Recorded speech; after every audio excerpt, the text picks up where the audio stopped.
fin de la Première Guerre mondiale, 102 ans déjà. Et du coup, ce qui est important dans cette commémoration, c'est de garder le souvenir et de perpétuer ce souvenir.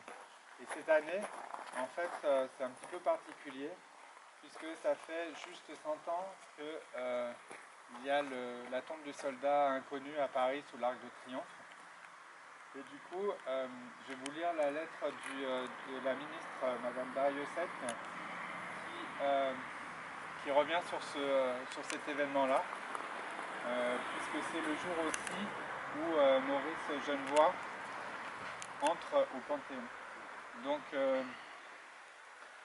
ce qui est assez intéressant par rapport à cette tombe du soldat inconnu, le choix s'est fait par un soldat qui a fait la guerre et qui était devant l'ensemble de ces cercueils inconnus, de personnes inconnues, et il devait en choisir un.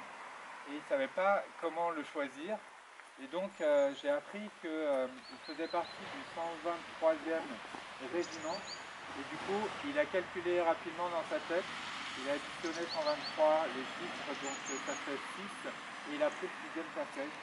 Et c'est comme ça que le sort a fait que c'est ce cercueil-là qui est devenu le soldat inconnu sous l'arc de Triomphe. Je vous lis la lettre. Journée nationale de commémoration de la victoire de la paix, hommage à tous les morts pour la France. C'était il y a un siècle. Le 10 novembre 1920, la Grande Guerre est achevée depuis 2 ans. Dans la citadelle de Verdun, Auguste Tin, soldat de 2e classe et pupille de la nation, dépose un bouquet d'œillets blancs et rouges sur le cercueil d'un soldat. Parmi tous les combattants des Flandres, de l'Artois, de la Somme, du Chemin des Dames, de Lorraine et de la Meuse, un de ces braves. Un des poilus qui participa à une interminable guerre. Un de ces Français qui œuvra à la tâche incommensurable de la victoire. Parmi des milliers qui est devenu le soldat inconnu. Le 11 novembre 1920, le peuple de France l'accompagne solennellement sous les voûtes de l'Arc de Triomphe. La patrie, reconnaissante et unanime, s'incline respectueusement devant son cercueil, en saluant la mémoire de tous les soldats morts sous le drapeau tricolore.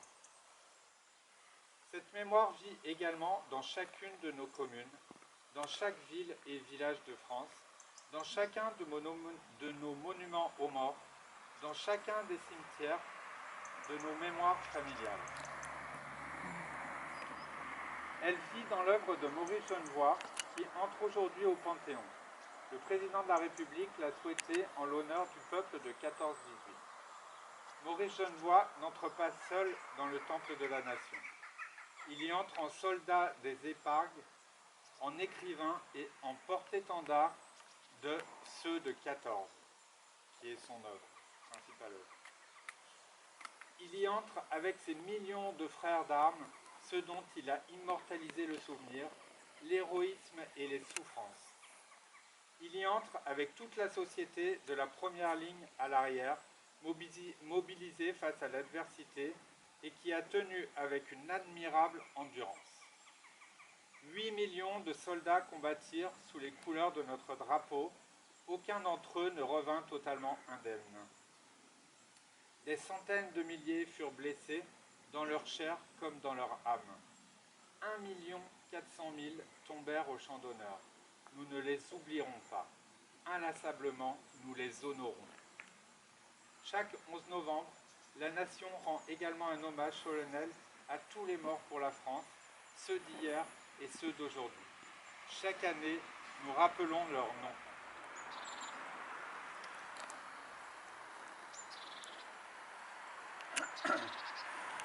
Le chef bataillon Clément Frison-Roche, le chef bataillon Benjamin Gireux, le chef d'escadron Nicolas Mégard, le capitaine Pierre-Emmanuel Bockel, le capitaine Alex Maurice, le major Julien Carrette, le maréchal des logis Romain Salle de Saint-Paul, le chef d'escadron Romain Chaumel de Jarnieux, l'adjudant Alexandre Protin, le maréchal des logis Valentin Duval, le maréchal des logis Antoine Serre, l'adjudant Jérémy Lezy, l'adjudant Andrei Jouk, le caporal-chef Volodymyr Ribonchouk, le brigadier-chef Dintro Marniouk, le brigadier Kevin Clément,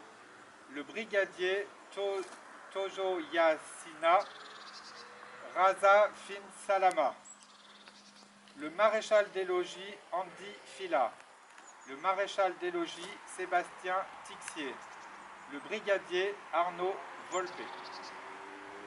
Mort pour la France.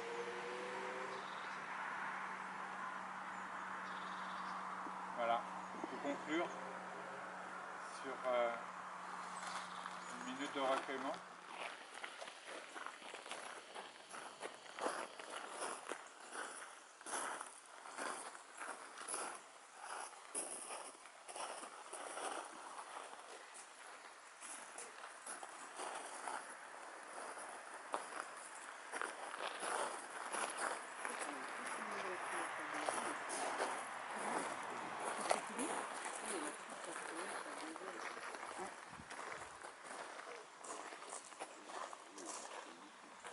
Thank